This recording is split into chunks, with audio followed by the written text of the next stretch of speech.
We're here to make you look good. Exactly. And if I'm doing my Yeah, job well, no one knows who I am, right? In theory, that's the exactly. idea behind it. So Exactly. we want to make sure that they think their CSM's, wow, my CSM sends me an email right on time. It's moments like that which we really want to Yeah. strive for. You're going to get to take credit for all of our hard work. Right. And that's okay. I think it's Yeah, important that we absolutely. empower them, for sure. And once again, welcome to the Digital Customer Success Podcast with me, Alex Turkovich. So glad you could join us here today and every week as I seek out and interview leaders and practitioners who are innovating and building great scaled CS programs. My goal is to share what I've learned and to bring you along with me for the ride so that you get the insights that you need to build and evolve your own digital CS program. If you'd like more info, want to get in touch or sign up for the latest updates, go to digitalcustomersuccess.com. And if you have a question or commentary to be used in an upcoming episode, call us and leave a message at 512-222-7381. For now, let's get started. Hello and welcome back to episode 18 of the show. It's so great to have you back. Thanks so much for tuning in today. Today's episode is going to be a pretty tactical one. Because joining us today, we have Aaron Hatton, who is the Digital Customer Success Program Manager at Gainsight. So, it's always interesting talking to people who do customer success at customer success-centric companies. And Aaron is no exception. He has a very technical background, which leads well into the topic of digital because he knows his way around an integration or two. In the conversation today, we talked about data, talked about Gainsight's specific motions around customers self-identifying or personas self-identifying, and we talked a lot about the mindset around digital and really the growth mindset that's needed to implement some of these things. So it was a fascinating conversation. Aaron is located in the New York area. I believe he's actually in New York City, but happy to say that he is safe and sound given the recent flooding that's happened there. So anyway, enough of my yapping. I hope you enjoy today's conversation with Aaron Hatton of Gainsight. I know I sure did. Aaron, it is great to have you on the show. I appreciate it. We met each other, I think, relatively recently, not in person, because who meets each other in person anymore? But we met each other virtually, digitally, and a few months ago, and started talking about digital CS a little bit. You are a digital CS leader, I think, program manager at Gainsight, correct? That's Do I right. have Yeah. that correct? Yeah. And so, obviously, wanted to have you on the Digital CS podcast because you are living it and breathing it, not just from a standpoint of operations and doing digital CS, but you're also part of one of the major CSPs out there. And so there are a few people out there where you can have the conversation about digital CS, not just from the practitioner, but also being part of a company and a tribe that's really driving that. So super happy to have you on and really looking forward to digging in on some of these topics. Yeah. Thanks for having me. I'm excited for the conversation today. For sure, for sure. Well, before we, the obligatory like backstory, where you came from, what what led you to into CS, would be awesome to hear from you. Kind of like, what got you into CS, what's keeping you in CS, and what got you into digital CS specifically. Yeah, it's interesting. So my background's primarily like technical, right? So like I started my career doing like IT support. Have you tried turning it off and on again? Website development, that type of thing. Yeah, I remember. So I spent some time in like at Dell in a sales, like a consumer sales function, and invariably we would get people calling in for support, and you would just kind of help them just to see if you could sell a printer or something like that. But it invariably is like, is the keyboard plugged in? Right. It's funny. I was just talking to someone recently about one of my previous like stories on the help desk about how there was like two wireless mice in the same room and they were like moving each other's mouse because someone had switched them, like the cleaning lady or whatever had switched them. And it was just pretty amusing, like the amount of steps we had to go through to troubleshoot to be like, what's actually going on here, right? That's I funny. don't miss that. No, no.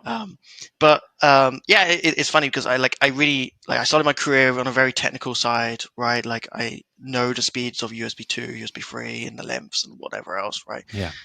Whatever you need for CompTIA. And um, as I was talking to customers day in, day out, one of the things which I really enjoyed doing was talking about the use case of using the products, right? So like, yes, you can use Outlook to read your email, but you could also use it in this particular way to do this in your workflow and to achieve this, and trying to talk more about the actual like story behind why this software is useful to you. And I kind of fell into a role at a pretty big company called Pearson. You've probably heard of them. Yeah. They're big in the US and the UK. And I was like the internal Google champion, if you will, right? And so it's my job to promote like why people should be using Google internally for like their Yeah. 40,000 employees. Right. And as I moved on my career, it led really well to customer success because I was like, wait, I'm basically a CSM. I'm just Yeah. like Google's CSM internally at my large corporation. Right. Yeah. So it moved across that way. And I think with the technical background, I was always like, how can I automate this? How can I do something rather than logging 100 timeline entries at the end of every day where you're doing back-to-back calls, or rather than like emailing and meeting with so many customers, what can I do to try scaling myself? Because I'm only one guy, right? So it was very difficult to do that. But it helped me get into this position where I am today, where I'm focused primarily on how can we build digital customer success correctly for Hmm. Gainsight, which is one of the market leaders in CSPs. Yeah. I think. Yeah. I've heard of Gainsight. I should hope so. That's fascinating. One of the things that never ceases to amaze me is the variety of background that exists within customer success. Mhm. You talk to salespeople, and it's like sales background. You talk to engineers, and 9 times out of 10, they graduated college with a degree in computer science and all that kind of stuff. Whereas CS is like, you've got people from education, you've got people from support, you've got people from all walks of life coming together, for kind of a similar function. I think that's super cool, and to leverage your technical expertise in such a way that helps digital motions. I think that's a really cool fit. So, um, obviously, this is the Digital CS podcast. One of the things I ask all of my guests is kind of the elevator pitch of what digital CS is, because it is truly different depending on your background and what your situation is. And so if you had to, describe digital customer success to somebody on an elevator for 30 seconds, what would your kind of elevator pitch be?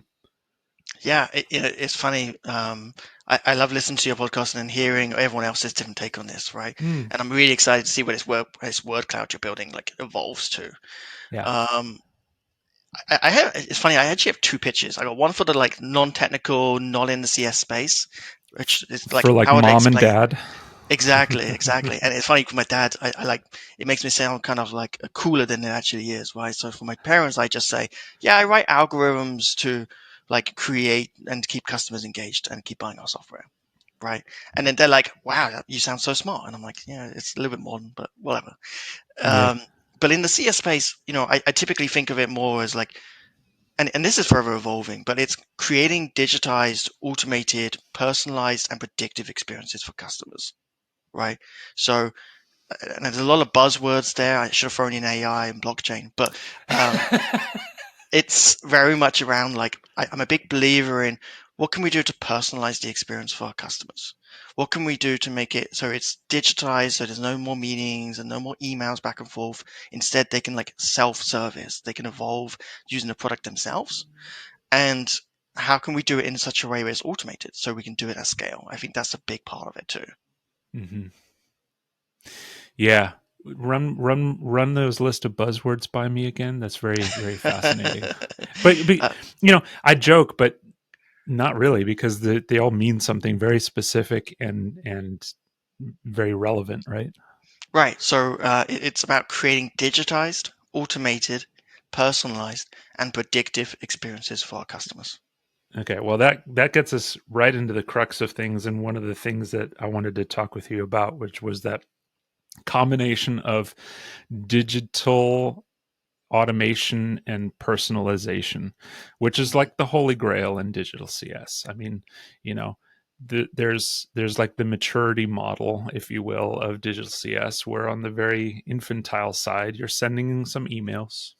You've got an onboarding flow, it's like the stuff we've been doing forever.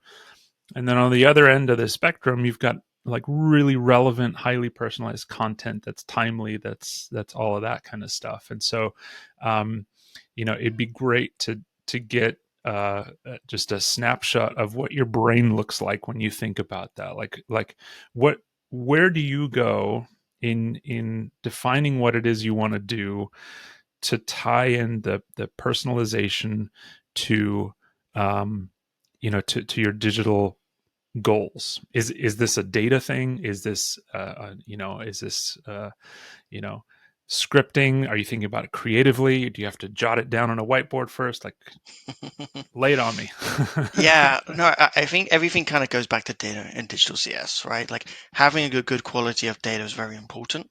Yeah, And it's not always the case of, I don't think I've ever worked at a company where they've got data figured out properly, right? Like there's always going to be pieces which are great and probably like 10 times more pieces which aren't so great. yeah, So it's very difficult in that respect.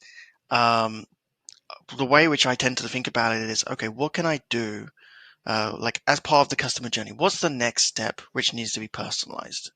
What's the next part of the journey which, as we're looking at it, would be predictive, like the right in time moments, right? And using the data, we can really like delve into that a bit more. So, like to give you an example, recently we launched an engagement specifically like quizzing our users. Hey, what kind of like role are you in? Are you customer success? Are you sales? Are you support? And then what's your seniority? Are you an individual contributor, so like a CSM, or are you a director of customer success?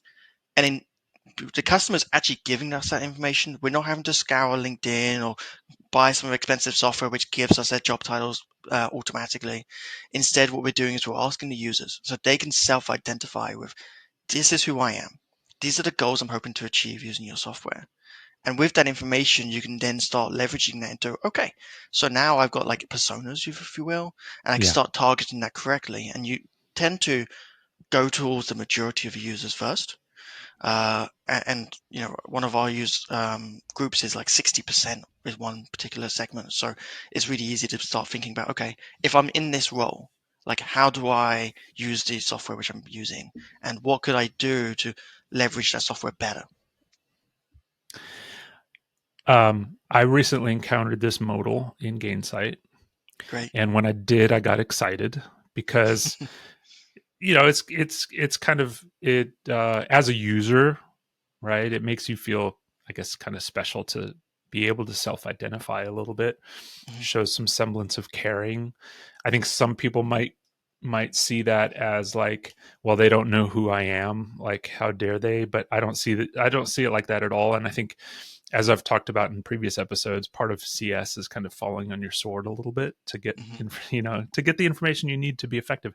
But the point I want to make here is that asking your users to self-identify solves so many problems in one place, because you're no longer asking your sales and revenue teams to identify contacts, which invariably they don't.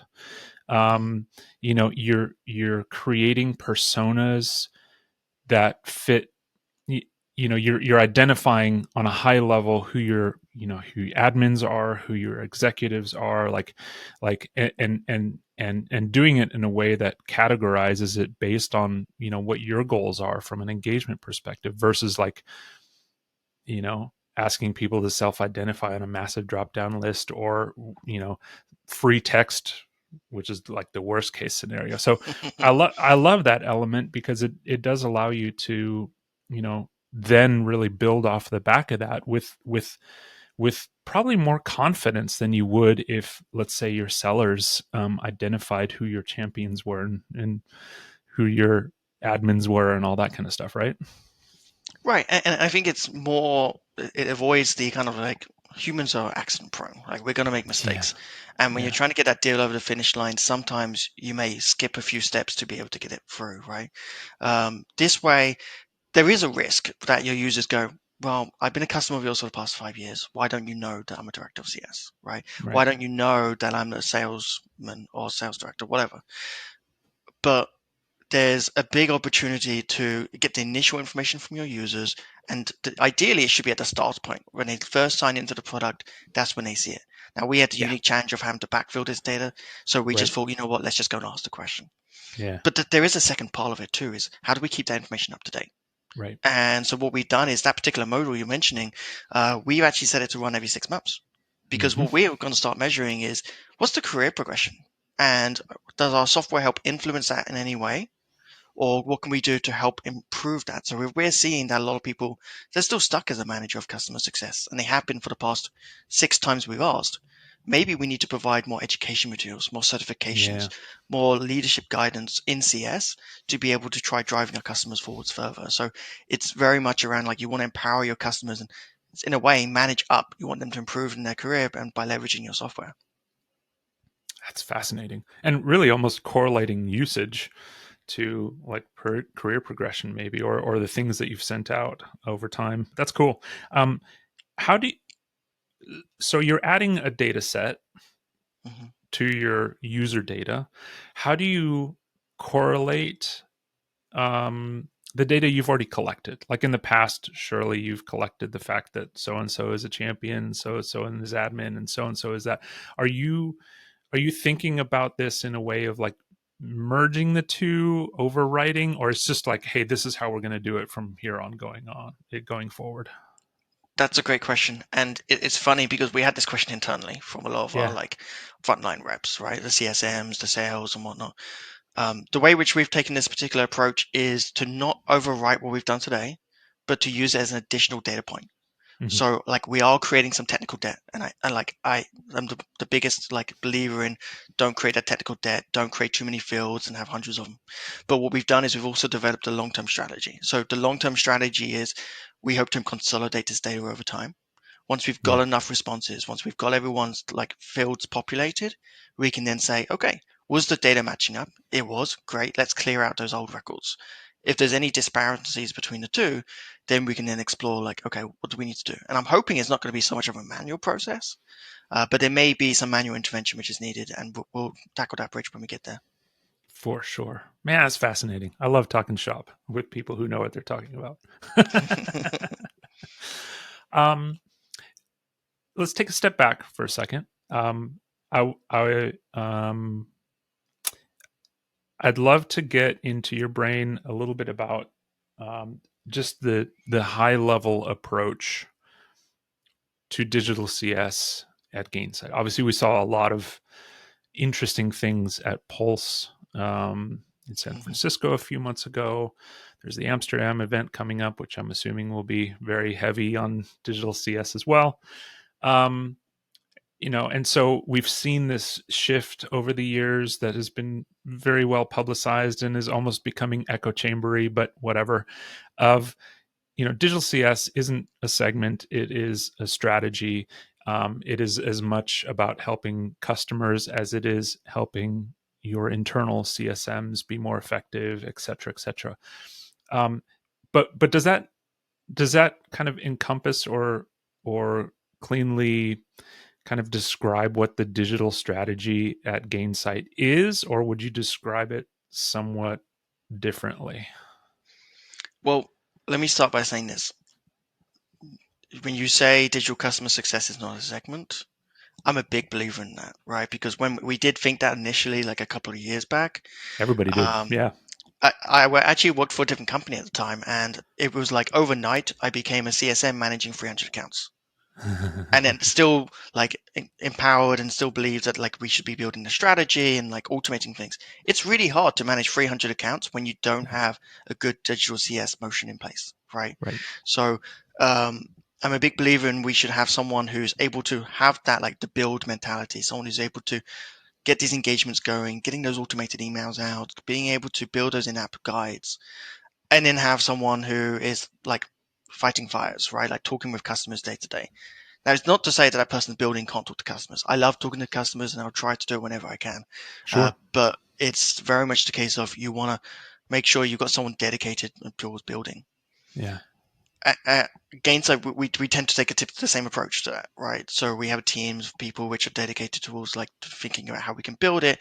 Someone helps with the building the in-app engagement. Someone helps with the like journey orchestrator, the automation flows of emails going out with surveys and whatnot. And then we have our own CS ops team separate from that, which we can rely on to say, hey, we need this data point from Salesforce. We need this system, talk to this system to do X, Y, Z. And they're very great and responsive about to help that, in addition to having the pooled CSM team as well. Yeah, it's interesting, those things working together. So if I understood correctly, obviously you have an ops function, that's more in the weeds on systems and integrations. You've got the digital team kind of focused on the digital motions and putting that kind of stuff into place and engaging with those digital motions. And you've got a pool team that's separate. Yes, that's right. And what's the interplay between those two kind of look like? You know, it's interesting because it takes a village to build a great digital CS strategy, right? Absolutely. Yeah. And like as you're saying it back to me, I'm thinking, man, that must be siloed like crazy. But it's not. What we try to do is to try to avoid those silos. What Yeah. can we do to make sure that we're communicating correctly, cross-functionally, and we're getting that feedback? So one of the things which we try to do is like we talk to those pooled CSMs and we say, like, are you getting common questions? If you are, what do those questions look like? Right. So as they Mm-hmm. come to us and say, man, people are really tripping over this new feature which we've got. Like, it would be great if we could create a guide. Our team would then prioritize those things in particular to get those out for that team. So as they're still fighting that fire, we can hopefully like give them some air support, Yep. reduce the fire down. So then that way it's a smaller flame which they can tackle. And it's more like, it's not too much of a bite to chew. Yeah. Like another example of that I use quite a bit is I look at at support case volumes and I see, what are those things that are kind of in a training category that are called in about a lot, that are, Mm-hmm. fielded a lot, that we can, do some automations around to try to reduce those kind of support tickets. And those kind of stories exist in every part of the customer journey, right? So, Yeah. like from the sales cycle, as they're getting the demos and people are asking questions, they may have a question about, like, oh, how does this feature work, right? And if we can help them in once they actually get into the product, we can do that. But then Mm-hmm. there's like support, there's onboarding, there's the customer success teams, maybe in the account management teams as they're talking about renewal and why the customer doesn't want to renew because they're struggling with this functionality and seeing value in it. So there's a lot of teams which you can get that feedback from. It's Mm-hmm. difficult to avoid like the noise when you like adapt collaboratively, um, but it's very much like a mixture of like getting the right data points of like who are we going to affect, right? The 80-20 rule of like aim for the 80%, the 20% will follow later, and then what can we do to try helping our customers better? And sometimes it's a little bit of gut too, right? There's data and Sure. gut which you need to make a decision on. Yeah, absolutely. Absolutely. Are there any motions you've implemented or are working on that you're particularly, I guess, proud of, like a proud papa moment? Like, hey, look, we did this thing that's really cool and making an impact. Yeah, it's we're actually now getting to the point where, given the modal which you mentioned, right, the one where we're asking about their role and the department and their goal using our product, we're now getting to the point of doing personalization properly. So we're going to be launching something in the next few days here. So by the time people hear this podcast, it would be live Mm-hmm. for our new users using the platform, which is specifically like, hey, we know you're an individual contributor on this department or this team. So we're going to give you guidance on how to use the platform in a day in the life. But it's going to be like, as a CSM, for example, like I want to record notes about my customer. Okay, Mm. click this button and it'll show you specific write up, right? And we're starting to use that personalization. And I often refer to it as like a Netflix like experience, right? Yeah. Where like the shows are being predicted for you. They're like, oh, you liked watching House of Cards. Now go and watch, I don't know, something else, right? White House Has Fallen or whatever show you want to watch. So it's very much the case of we're taking the data which we're learning from our users and now pulling into play. And this is where it becomes more fun, right? It's Yeah. okay. Let's see what it looks like. How does it resonate? Um, and I'm particularly proud of it because we've leveraged the product, like our Gainsight PX product, so well that we've actually added additional analytics data points. So I'll also be able to see like, okay, this option is being clicked 10 times more than any other option. Let's move it up the list. Let's then, with that option, let's then do X, Y, and Z to make it so that it's easier when people are actually starting to use the product to then answer the questions which they may have about it. It's fascinating. A lot of people ask me, like, you know, how do you measure digital customer success? And the answer is an interesting one, because in one end, you can attribute revenue goals to digital motions, right? You can do NRR and all those, traditional kind of CS metrics. But then again, you get into a little bit of segmentation, which is a hot topic. But I think on top of that, you have all these engagement metrics that are really rooted in customer marketing. Engagement Mm-hmm. metrics with not just email flows and things like that, but really looking at in-app engagement, and is also rooted in just product telemetry as well. And so I think what you just hit on is pretty powerful, because all of a sudden, yes, we're tracking renewal, and we're tracking retention of customers and whatnot, but we're also collecting all these other insights that really start to form like a holistic data set and view of the customer base. Right. And a big part of it as well is like the first thing we should release isn't going to be perfect. Like, Yeah. I can be proud of it as much as I want. I can talk about it till the cows come home, but it's not going to be perfect. And I need to be willing to take that customer feedback too, right? Yeah. So like every email which I'm now looking to design, at the bottom, I'm going to put a smiley face. Is this email useful to you? Is it not? Right? You Mm-hmm. see it so much when we're using tools like Grammarly and other like Canva and whatnot. But what can we do to try improving these experiences as we get them through the journey?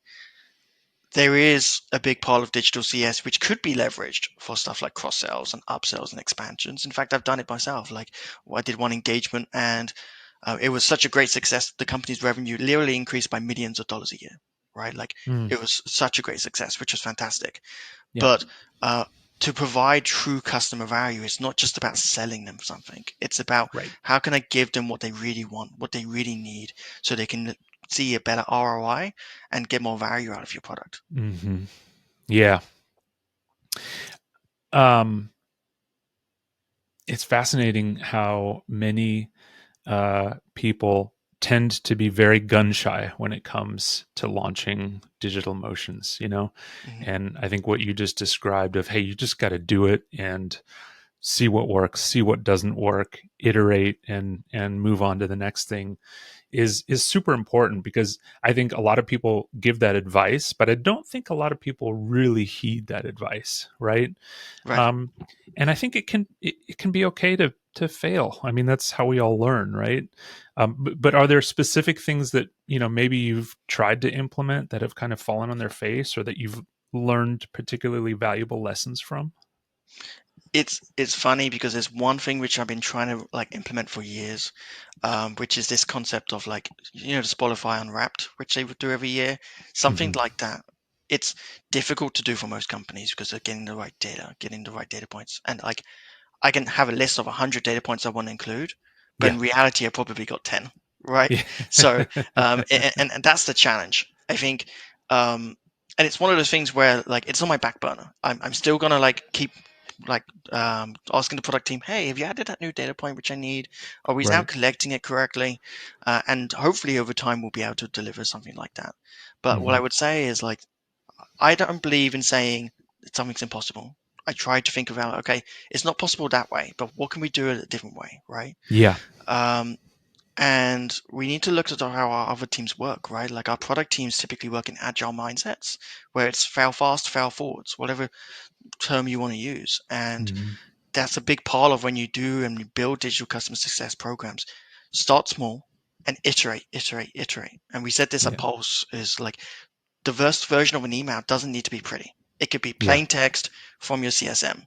But then Hmm. when you get to the last email, which you're like 4 versions in, it should look like a marketing type email, have a banner, maybe even a video embedded. And there's things like that which customers enjoy looking at those emails. And you're about providing the right information up front. And then you can more focus on the niceties later, right? So Hmm. that's tend to why I try to lean towards. Yeah. Yeah. That's super valuable. Um, your background is obviously very technical based on your intro and where you kind of came from.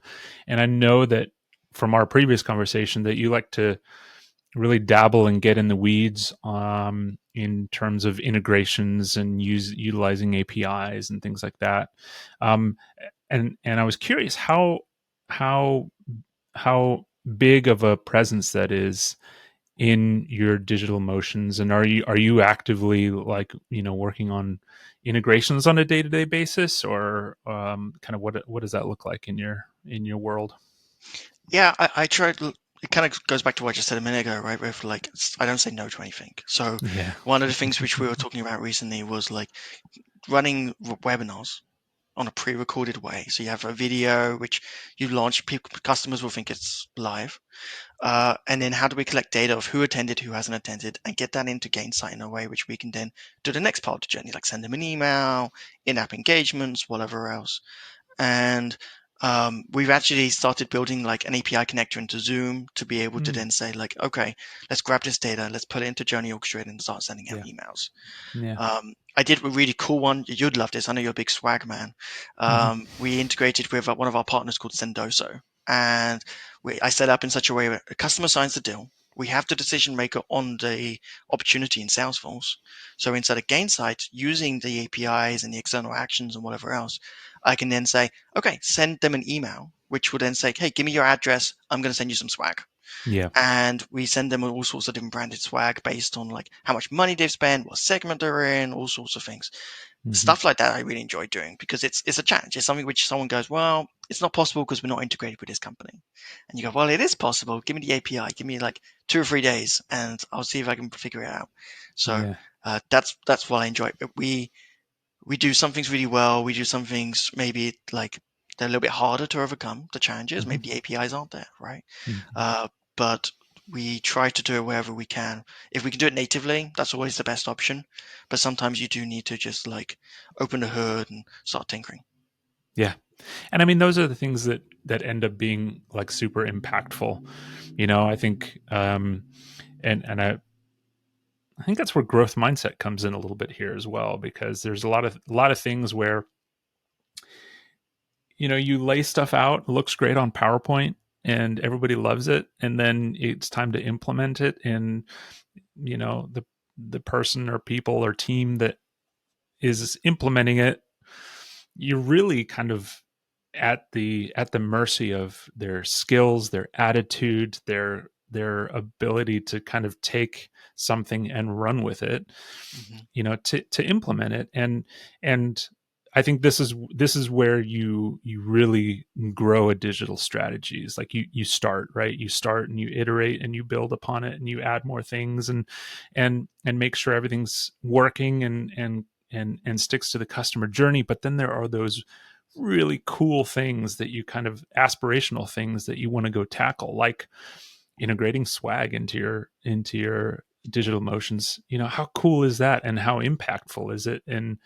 Uh um and, and so I don't know where I'm going with this, but I think it's interesting to hear you talk about kind of your approach to that, like just going to go figure it out and come back in a couple of days, with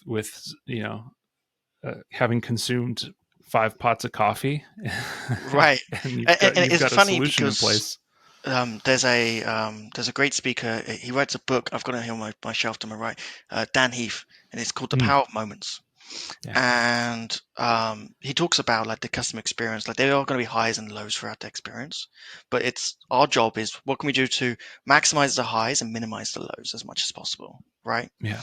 And um, some of these things can be done with like tinkering and things and iterating and whatnot. But stuff like sending swag, like if I send you, you've achieved something on a product, it's a milestone, whatever. I think you're level 3 certified admin, right, on Gainsight. So Yeah. like at that point, you get shown a swag thing about we're going to send you some shoes. Moments Right. like that, you're going to remember, and Yeah. you're going to feel like wow, like that's a really peak high moment where Hmm. you sign in, you're like, great swag. Doesn't have to be swag, doesn't need to be branded. It could be something Right. else. Maybe we send you like a bottle of champagne, or we send you Sure. something cool, right? Um, but it's about making sure that you feel valued as a customer and that you really enjoy that experience the most. A big part of iterating, which I want to emphasize the most here, is like we need to document what we do, right? And as you are iterating things, you need to look at your content and you need to say, okay, like this is what we're going to do as version 1. But you may have ideas for version 2, 3, and 4. So make sure you write those down, because I myself have fallen victim to, I've come up with this great idea and then I have to rediscover that idea later on in the journey. And by then, like things have changed. It may not be the same quality of the idea.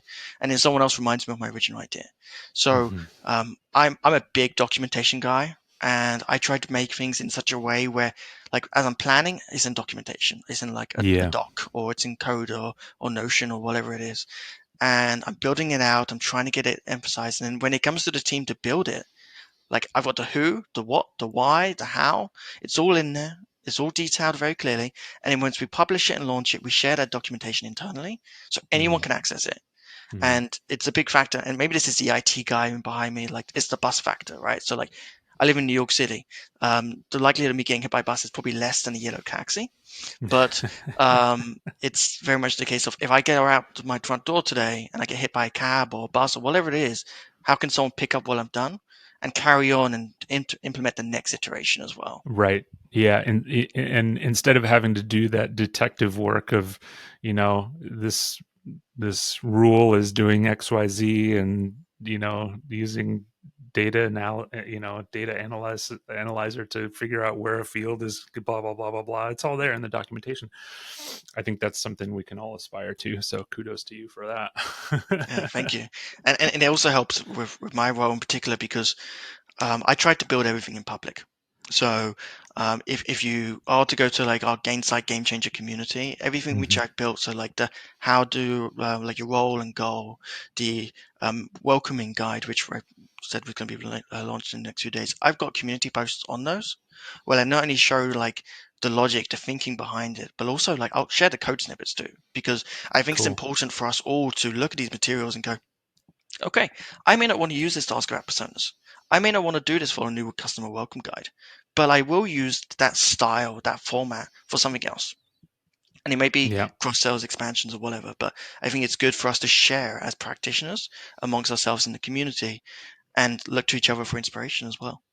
I agree. I mean, the more open we can be with that kind of stuff, it's and as Gainsight too. I mean, you guys are in the business of empowering people to do cool stuff, and so it's cool that you're posting all that in the community, and making it readily available. That's great. I actually didn't know that. I'll go check it out. Yeah, no, definitely. There's quite a few articles in there, and I'm going to Yeah. keep doing it as we build things. Some Uh-huh. really exciting stuff. Some of them are a little bit more technical than others. So Sure. if they look a bit overwhelming, don't worry, just read through it. But it's definitely worth reading. Yeah, that's cool. Another area I wanted to ask you about is the connection between digital motions and human CSMs, or Mhm. human customer facing people, right? Because a lot of the things that we do as digital CS practitioners is not just in support of the customer, but it's also in support of those that are actively supporting the customers, making things more efficient, making things easier to do. So um, what's your approach to that? Like, how do you uncover those things that you want to tackle, to build some efficiencies internally? Yeah, it's. I think it's very much the case of digital motion should be supporting the customer success teams. Our customer success teams are like I keep using this firefighter analogy. I don't know why, but that's my analogy for the day. They're like the firefighters, right? They're the ones which are like on the front line fighting the fires. We are very much the like fire prevention team, right? So Yeah. we're the team which are going to be installing the smoke alarms. We're the teams which are going to be teaching and educating our customers, like, hey, don't pour water on an oil fire or anything like that, right? So I think it's important for your digital CS team who are building these motions to work hand in hand with your customer success managers. Hmm. And very often I talk to a customer success manager in my own company, and they'll say to me, I had this customer that's struggling with this issue and they're trying to achieve XYZ. Like, what do you think about it? And I'll think to myself, you know what? That's a really good use case of how we can promote this particular feature. Or Hmm. there's a story to be told here. Let's help that customer succeed. Let's help them build it, give them the resources they need. Sometimes a little bit too much resource, admittedly. But then we can use that as a use case and as a story of how our product could be leveraged correctly. And you can then share that in an automated fashion to your wider customers through a case study, through a webinar, through a blog, whatever it is, right? So there's a big pile of interaction there between the two. Amazing. Yeah. Yeah. I mean, it's the folks in the front line that are doing the gig, experiencing the frustration points, experiencing, but also building cool things. Like some of the emails that we send out have been built by CSMs, for instance, and it's like Mhm. utilizing what everybody's doing and their best practices digitally is awesome. It's awesome. And I would say for some organizations, it's a harder sell than others too, right? Like Hmm. some organizations, when you say you're going to start up this digital success motions, the CSMs are like, whoa, what does this mean for me? Like, am I going to Right. be replaced? Does this mean there's no more CSMs? And I think How it's many more important, accounts am I going to get? right? It's about like, what can we do to empower them? And it's Hmm. very much we need to sell it as we're not here to replace you. It's like AI, right? I'm not here to take a job.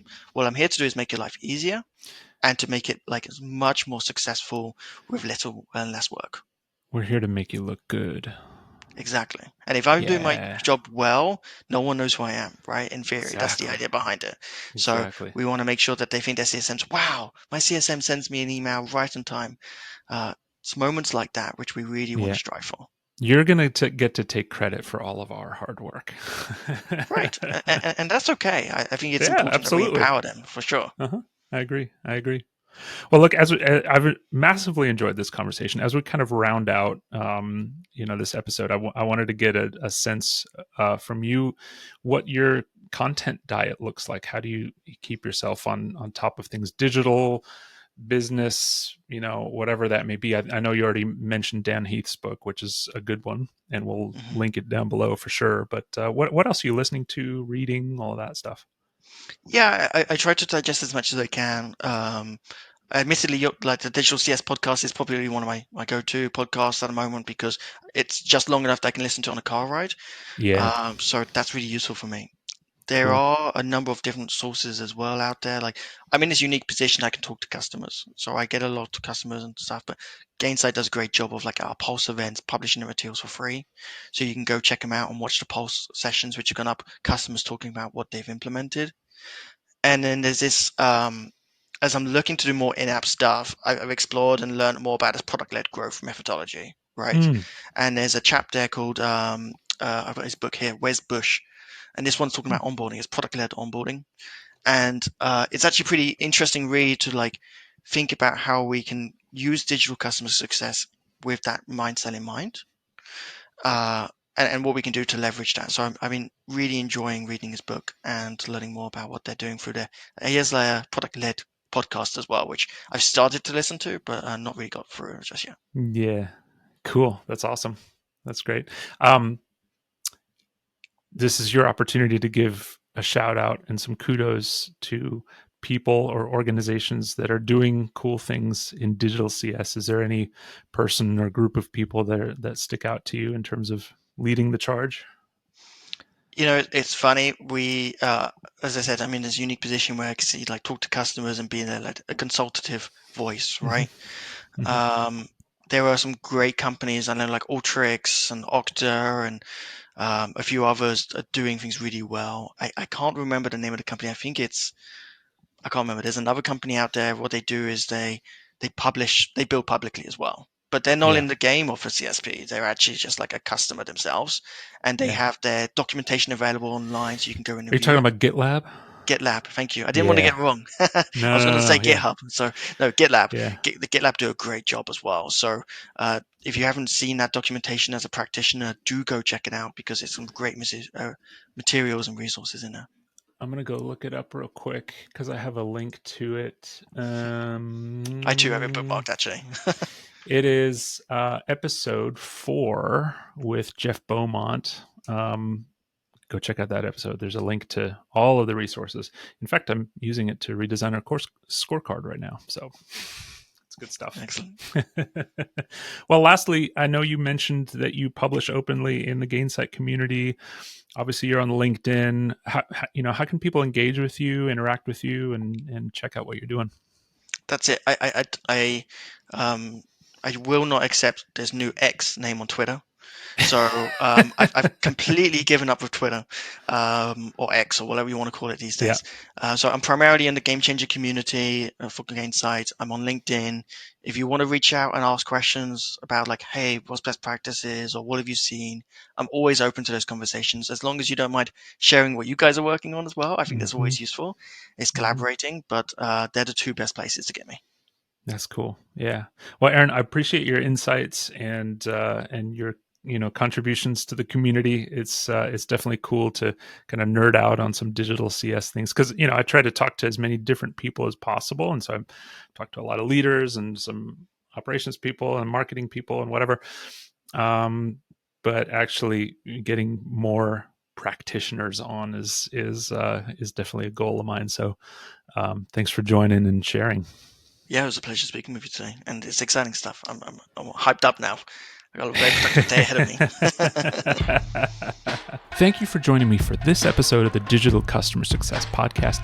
If you like what we're doing, consider leaving us a review on your podcast platform of choice. It really helps us to grow and to provide value to a broader audience. You can view the Digital Customer Success definition word map and get more details about the show at digitalcustomersuccess.com. My name is Alex Turkovich. Thanks again for joining, and we'll see you next time.